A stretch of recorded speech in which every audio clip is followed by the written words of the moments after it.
गौरीगंज में पूर्णतः बदलाव निश्चित है। नफीस चौधरी जनसत्ता दल के प्रत्याशी हैं, वही विधायक। ऐसा क्यों लग रहा है? नई पार्टी है, लोग चाह रहे हैं कि राजा भैया उसका नेतृत्व कर रहे हैं, कुछ अच्छा करें। ये नहीं होते हैं, जनता का मेन मुद्दा होता है महंगाई कम हो, रोजगार मिले, अस्पताल लोगों को ठीक ठाक मिले, शिक्षा की जो जरूरतें हैं दोनों की दोनों पार्टियां उसको पूरा करने में असमर्थ रही है। भाजपा जब भी आती है गवर्नमेंट में, सबसे पहला मुद्दा तो वो हिंदू मुस्लिम और मंदिर मस्जिद। नफीस चौधरी राजनीतिक घर से हैं, 2-3 बार प्रधान रहे, जिला पंचायत 2 बार रहे, जामो ब्लॉक से प्रमुख रहे। आप जामो ब्लॉक जाके देख लीजिए नफीस चौधरी ने कितना से त्रस्त हो गई है। 10 साल से हमारे यहाँ विधायक रहे श्री राकेश प्रताप सिंह जी, उनके कार्यकाल को आप एक बार पूरे गौरीगंज विधानसभा का चक्कर लगा लेंगे, समझ में आ जाएगा। बताने की जरूरत नहीं।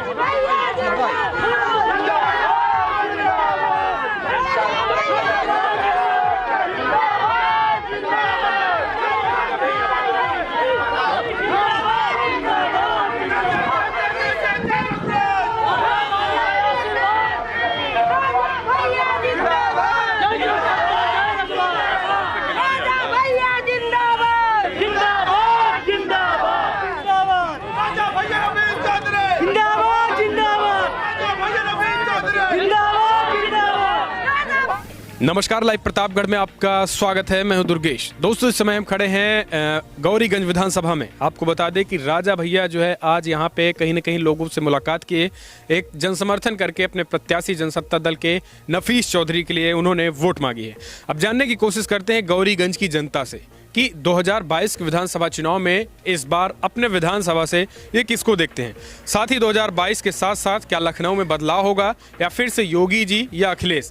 लखनऊ में किसे देखते हैं और अपने विधानसभा में नफीस चौधरी जो जनसत्ता दल के लिए एक तरीके से प्रत्याशी राजा भैया ने घोषित किया है, उनको लेकर कैसे देखते हैं, इनसे जानने की कोशिश करते हैं। जी, क्या लग रहा भैया, इस बार आपके विधानसभा चुनाव में विधानसभा में आप लोग किसको देखने जा रहे हैं? नमस्कार, पहले परिचय दे दूं, मेरा नाम विवेक मिश्रा है, गौरीगंज का निवासी हूं। अब की बार विधानसभा के चुनाव में हम लोग एक तरफ से जनसत्ता दल के प्रत्याशी नफीस चौधरी के समर्थन में हैं। रही का बात पिछले कार्यकाल की, तो पिछले कार्यकाल से हमारे यहाँ की जनता पूरी तरह से त्रस्त हो गई है। 10 साल से हमारे यहाँ विधायक रहे श्री राकेश प्रताप सिंह जी, उनके कार्यकाल को आप एक बार पूरे गौरीगंज विधानसभा का चक्कर लगा लेंगे, समझ में आ जाएगा। बताने की ज़रूरत नहीं कि उन्होंने क्या किया है क्या नहीं किया है।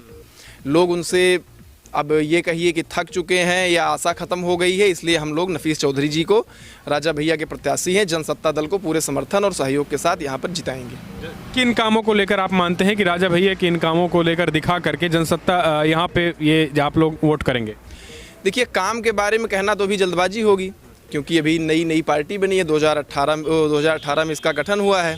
पहली बार हमारी पार्टी विधानसभा का चुनाव लड़ रही है, तो अभी हमने यहाँ के लिए या उन्होंने कुछ यहाँ के लिए किया। आदमी राजा भैया को जानता है, गोपाल भैया को जानता है, उसमें उसको बताने की ज़रूरत नहीं कि उनका विकास का तरीका क्या है, लोगों के प्रति उनका व्यवहार कैसा है, उनकी राजनीतिक स्ट्रेटजी क्या है, तो उसमें कुछ बताने की ज़रूरत नहीं है। उसी के आधार पर हम लोगों का पूरा समर्थन उनके साथ है। उनका प्रत्याशी नफीस चौधरी को यहाँ से प्रत्याशी बनाए हैं। क्यों लग रहा है कि नफीस चौधरी निकलेंगे? उनके भी ब्लॉक प्रमुख थे, कुछ काम वगैरह। देखिए, नफीस चौधरी राजनीतिक घर से हैं, 2-3 बार प्रधान रहे, जिला पंचायत 2 बार रहे, जामो ब्लॉक से प्रमुख रहे। आप जामो ब्लॉक जाके देख लीजिए नफीस चौधरी ने कितना काम किया है। नफीस, और दूसरी बात रही तो नफीस को यहाँ पे पूरी जनता यहाँ की जो है विधानसभा गौरीगंज 185 की एक पुत्रवत स्नेह करती है। नफीस को कोई ये नहीं मानता है कि ये कहीं बाहर का आदमी है। नफीस का हर घर से ऐसा रिश्ता है कि वो हर घर के सब उनको अपने बेटे के जैसा मानते हैं, और अपने बेटे का हाथ मजबूत करने के लिए सब एक तरफ से नफीस के साथ हैं। नफीस चुनाव जीतेंगी। समाजवादी पार्टी भी है, बीजेपी भी है, तो आप इस तरीके के क्यों देखते हैं? देखिए, समाजवादी पार्टी बड़ी जद्दोजहद के बाद उन्होंने अपने पूर्व प्रत्याशी को टिकट दे दिया है यहाँ से। बाकी रही बीजेपी की बात, कांग्रेस की बात, बसपा की बात, तो ये तीनों पार्टियां तो अभी इसी उलझन में रही हैं कि हम राजा भैया के कैंडिडेट के खिलाफ हम किसको अपना कैंडिडेट उतारें। अभी उनकी तो यही तैयारी चल रही है। उनको कोई कैंडिडेट मिल नहीं रहा है कि जिसको लड़ा के चुनाव का रुख अपनी तरफ मोड़ सके या कुछ टक्कर में आ सके। यानी जनसत्ता के मैदान में नफीस के आने से किसी को प्रत्याशी नहीं मिल रहे। अब आप देख लीजिए, आज 30 तारीख हो गई, 1 तारीख से नामांकन शुरू है, किसी की लिस्ट नहीं आई। अगल बगल की सभी विधानसभाओं की लिस्ट आ चुकी है, गौरीगंज और अमेठी अभी रुकी हुई है। कुछ और लोग हैं जी, क्या लग रहा है दादा, आप इस बार समाजवादी पार्टी, भाजपा या जनसत्ता? जनसत्ता। ऐसा क्यों? अरे विचार है, हाँ, पार्टी सही है, राजा भैया सही हैं। राजा भैया के नाम पे वोट या नफीस के नाम पे? राजा भैया के नाम पर।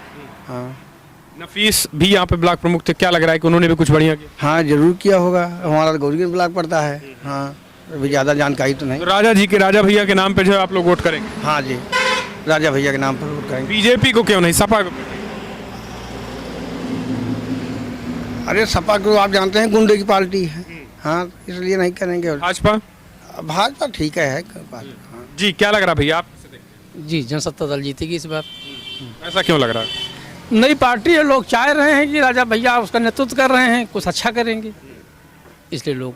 तो राजा भैया पे विश्वास है, नफीस पे? नहीं, राजा भैया पर विश्वास है, पर हमारा प्रत्याशी भी स्थानीय है।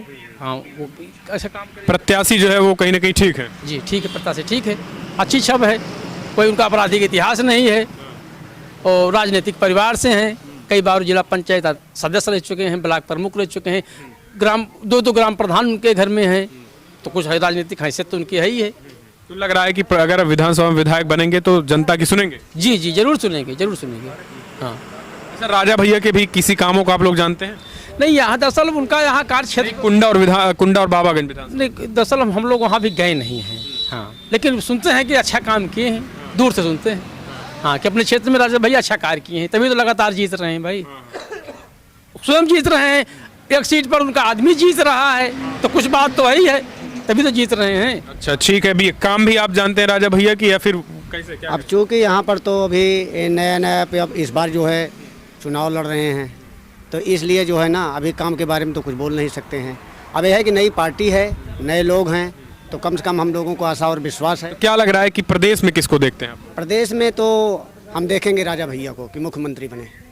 नहीं, बीजेपी सपा की बात करें तो? नहीं, बीजेपी सपा में कोई मतलब ही नहीं है। जब हाँ, राजा भैया को जब देख रहे हैं तो फिर कोई और मतलब है ही नहीं जी। कि लखनऊ में केवल राजा भैया? जी बिल्कुल। तो क्या लग रहा है कि कुछ सीटें हो जाएंगी? बिल्कुल हो जाएंगी सर, बिल्कुल होगी। चलिए, कुछ और लोग हैं जी, आप आ जाइए आगे। क्या लग रहा है भैया, इस बार किसको देख रहे हैं, राजा भैया को या फिर और? राजा भैया को देख रहे हैं। हाँ, जो भी लड़ेगा उन्हीं से लड़ेगा। सारी पार्टियां बौखला गई हैं जब से राजा भैया आए हुए हैं। ऐसा क्यों लगता है कि सपा और भाजपा कुछ नहीं कर पाएगी? नहीं कर पाएगी, जो किया है, लेकिन अब हाँ, राजा भैया के पक्ष में ज़्यादा लोग दिख रहे हैं। गौरीगंज की जनता किधर जा रही है? गौरीगंज की जनता राजा भैया के साथ है, जनसत्ता के साथ? जनसत्ता के साथ। नफीस चौधरी क्या लग रहा है, क्यों आपको बढ़िया लगता अरे ठीक है, अब काम किए हुए हैं जहाँ पर अभी वो जो कुछ हैं स्थानीय हैं और घर परिवार के। सपा भाजपा क्यों नहीं देखेंगे? सपा भाजपा को देखा गया। हाँ, अब इस बार राजा भैया जब हमारे लोगों के बीच में आए हुए हैं, हाँ, तो वो भी अच्छे हमारे राष्ट्रीय नेता हैं। चलिए, कुछ और लोग हैं जी, आप युवा हैं, क्या देखते हैं राजा भैया के किन कामों को आप पसंद करते हैं? अभी तो पहली मतलब कि नई पार्टी है और जब उम्मीदवार इस बार लड़ रहा है, इसके बाद देखेंगे। नहीं, तो आप किसको समर्थन करते हैं? जी। नफीस चौधरी क्या लग रहा है कि जन सुलभ है? जी। जैसे ब्लॉक प्रमुख वगैरह किए, जी। तो मानते हैं कि वो अगर विधायक हो जाएंगे तो सुनेंगे आप लोग? जी। वर्तमान विधायक कैसे हैं आपके? वर्तमान विधायक ठीक है, लेकिन अब ये राजा भैया लड़ रहे हैं तो बदलाव करेंगे आप? जी। गौरीगंज में बदलाव होगा? जी जरूर। अच्छा, अगर योगी सरकार की बात करें और अखिलेश यादव की, तो वहाँ आप लखनऊ में किसे देखते हैं? अब वहाँ का हमको यहाँ से मतलब है अभी। नहीं, वैसे अगर आप बताया जाए कि जैसे 5 साल हो गया है, अब तो बदलाव हो रहा है, ठीक है, यहाँ आप देख लेंगे, वैसे अब बीजेपी और सपा में किसको देखते हैं? सपा को। सपा? जी। समाजवादी पार्टी। काम बढ़िया उन्होंने किया है 2012-17 जी। बीजेपी योगी जी के फेल है जी। योगी जी। अरे फेल है, क्या बताएं उसमें। जी, आपको क्या लग रहा है अभी? आप लखनऊ में अगर बात की जाए तो किसको देखते हैं? दोनों पार्टियों का 5 वर्ष का कार्यकाल पूरा हुआ है। कुछ चीज़ें अखिलेश जी की भी बहुत अच्छी रही हैं, कुछ चीज़ें योगी जी की भी ठीक रही हैं, लेकिन रही बात जनता की जो मांग है, जनता की जो डिमांड है या जनता की जो ज़रूरतें हैं, दोनों की दोनों पार्टियां उसको पूरा करने में असमर्थ रही हैं। भाजपा जब भी आती है गवर्नमेंट में, सबसे पहला मुद्दा तो वो हिंदू मुस्लिम और मंदिर मस्जिद का उठा देते हैं। इसी के बीच में लोगों को गुमराह किया जाता है, जबकि जनता के मेन मुद्दे ये नहीं होते हैं। जनता का मेन मुद्दा होता है महंगाई कम हो, रोजगार मिले, अस्पताल लोगों को ठीक ठाक मिले, शिक्षा की व्यवस्था हो, उनसे सारे ध्यान भटक जाते हैं। अखिलेश जी ने भी कुछ काम सही किए, जैसे डायल 100 उनकी बहुत अच्छी उपलब्धि रही है, 108 उनकी बहुत अच्छी उपलब्धि रही है। ऐसे योगी जी के भी कई काम हैं जिनको बताया जा सकता है कि हाँ उसमें वो अच्छे साबित हुए हैं। लेकिन रही बात जनता की ज़रूरतों को, तो ना तो वो अखिलेश जी सही से पूरी कर पाए हैं, ना योगी जी सही से पूरी कर पाए हैं। तो यही इन दोनों का फेलियर का सबसे बड़ा कारण है। तो कौन पूरा करेगा अब हम इस बार? किसे आप देखते हैं? अब इस बार तो अभी हमारी पार्टी लड़ रही है, जनसत्ता को एक बार आने दीजिए, उसके बाद फिर हम लोग ये हमारे राष्ट्रीय अध्यक्ष तय करेंगे। ये हम लोगों का तो काम है नहीं कि हम लोग तय कर लें कि हाँ किसके साथ जाना है। हमको अपनी पार्टी लड़ रही है, उसके कैंडिडेट के साथ हमको रहना है, खुले दिल से रहना है, पूरे समर्थन से रहना है। बाकी ये हमारे गौरीगंज में बदलाव होगा इस बार? गौरीगंज में पूर्णतः बदलाव निश्चित है। नफीस चौधरी जनसत्ता दल के प्रत्याशी हैं, वही विधायक होंगे। तो ये गौरीगंज की जनता थी। आपने देखा कि किस तरीके से 2022 के विधानसभा चुनाव में राजा भैया ने जो है वो कहीं ना कहीं चुनाव प्रचार कर रहे हैं, एक तरीके से शुरू कर दिए हैं गौरीगंज में। इसके बाद से जो है लोगों का मूड जो है बदला है। उनका कहना है कि जनसत्ता दल नफीस चौधरी को इस बार विधायक चुनेंगे। अब आप अपने सुझाव देना न भूलें।